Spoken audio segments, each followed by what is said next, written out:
Hi and welcome to Soph's Fitness Lab. This is a workout about having a happy back. Yeah, it's about avoiding and managing back pain, especially lower back pain. Okay, the workout is quite long, so I've split it into 3 subsections, and you can either do those one after the other, or you can do them separately on different days. And you'll find the links either in the description below, or when this video finishes, the link will pop up on the screen and you can just follow them one after the other. Okay, for now in this video, I want to do a little introduction where I just explain a bit about the exercises. So if you're interested in that, you can watch. If not, just skip forward to the training itself. So before we start, I want to think with you a little bit about the logic of how exercise might be useful for back pain. Most people know they should be doing something, but it appears a little bit mysterious, as if maybe there's some secret exercises that hold the key, but that you don't really yet know about.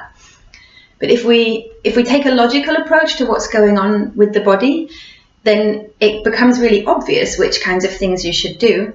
And this allows you to have more control or more responsibility over the situation, so that you know what to do. And this gives kind of a good feeling. So that's what we're going to look at now. So the obvious place to start is to look at how back pain is getting there in the first place. Obviously, different things are going on for different people. It's not like there's one solution here, but there are some common themes or common patterns. And these patterns we can work with. Okay, so pattern number 1 is going to be sitting. Let's have a look more closely at sitting, an activity that humans spend many hours a day doing. Okay, so what's going on here? Well, look at my legs first of all. My hamstring, the back of my leg, which is responsible for doing this, is shortened. My quads on the top of my leg, which are responsible for extending, they are lengthened. Okay, so this is one imbalance, you could call it. Further up, my psoas muscle, which is connecting here in my back, going in front of the pelvis and going into my leg. This muscle is responsible for this movement. Yeah, this is shortened. And the back of this area, so my ass, my glute muscles, they are lengthened. Okay, so we have 2 areas where there's an imbalance. One muscle is shortened, the other muscle is lengthened. What's the problem with that? Well, if we look what happens when I start standing and my body is still kind of stuck in this position, then we've got my body still stuck in a sitting position but trying to stand upright, and this means my pelvis is tilted forwards. It's called anterior pelvic tilt. The neutral position would be that. Yeah, but it's stuck in this position because here's short and here's short. Yeah, and the only way to stand upright like that is if the pelvis tilts. Okay? What's the problem with that? Well, this tilting crunches all my vertebrae of my lower back together, and they don't really like that. And that can be the source of a really wide range of symptoms. So this shortened psoas and pelvic tilt can be kind of at the root of knee pain, lower back pain, even shoulder pain, because it's connecting this to the whole middle of your body. So our first theme was sitting for many hours and the effects that that has on the position of the pelvis and the lower back. The second theme ends with a similar result, but starts from a different starting point.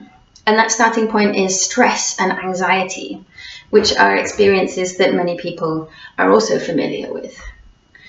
Now, your body has really deeply wired fear and stress responses that are happening below your conscious control, mostly. And these involve a whole chain of neurotransmitters and hormones. Never mind, the end result is a lot of tension in your body, especially including this psoas muscle that we were looking at before. So experiencing a lot of stress and anxiety ends with the same result of your body being in this tense position here, which again makes this pelvic tilt that we were describing a moment ago. And it doesn't really matter what exactly is triggering or producing stress or anxiety. The point is, if those experiences are there, they're also happening in your body with this kind of a position, even if it's happening very subtly on a level that you don't really notice. And if this is there over a longer time, then it starts to have those kind of effects that we mentioned before, so that the pelvis is tilted, that this area is tight, that your lower back is very squashed together, which can cause the vertebra to do funny things and can affect the nerves between the vertebra, which kind of could affect your legs. And being stuck kind of in this stress response and with this area tight also has a big impact on the digestive system and many other things. I've written articles about this elsewhere. You can find some links below. But this is our second theme, so being in stress and how that affects, again, the pelvis and the lower back.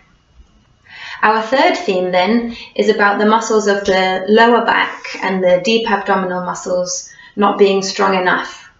Actually, a lot of lower back pain comes from these muscles not giving enough support to the spine running between them.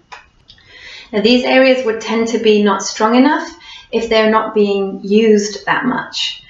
Bodies are really smart and really good at adapting, and muscles are quite metabolically expensive. They use a lot of energy. So when they're not really being used, then the body's going to break them down. Also, as we age, the body automatically breaks muscle gradually more and more down. So in order to counteract both of those things, you need to actually use the muscle in a way that pushes it to adapt the other way.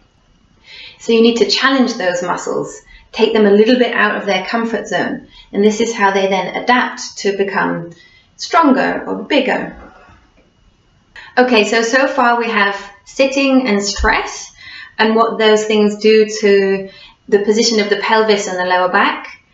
And we've got the core and lower back itself not being strong enough to support the spine. And the fourth thing we can look at is lifting technique. So this means the way that a person is using their back when they're lifting especially heavier objects. Spines like to be straight when they're loaded. They don't really like to be either this way or this way when they're bearing weight. It sounds obvious, but actually doing it is something else.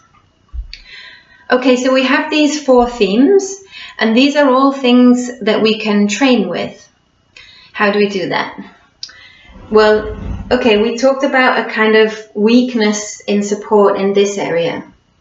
So what we can do is exercises that strengthen the abs, the deep abdominal muscles, the pelvic floor, and that strengthen the lower back. And to work out which kind of exercises those are, you need to be attentive to which kind of movements create tension there, or without even a movement at all, how you can create tension there and do something with that. So I will be showing a few of my favorite exercises for these areas, specifically exercises that take care of the lower back whilst doing those exercises. A second way we can approach those four themes is to think about this whole pelvic tilting situation, and we can do strengthening exercises that effectively rebalance this position. Okay, so if we think about our legs position again with respect to the upper body, we said here's tight, here's long, here's tight, here's long. One way you can approach that is to do stretching and releasing of those tight areas. The other way is to strengthen up the over-lengthened areas. So we can strengthen the quads and we can strengthen the ass. And this helps to reposition your pelvis.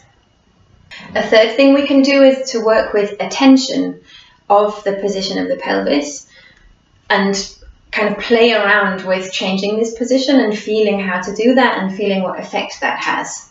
So it's not just about strengthening, it's also about being attentive to your body's position.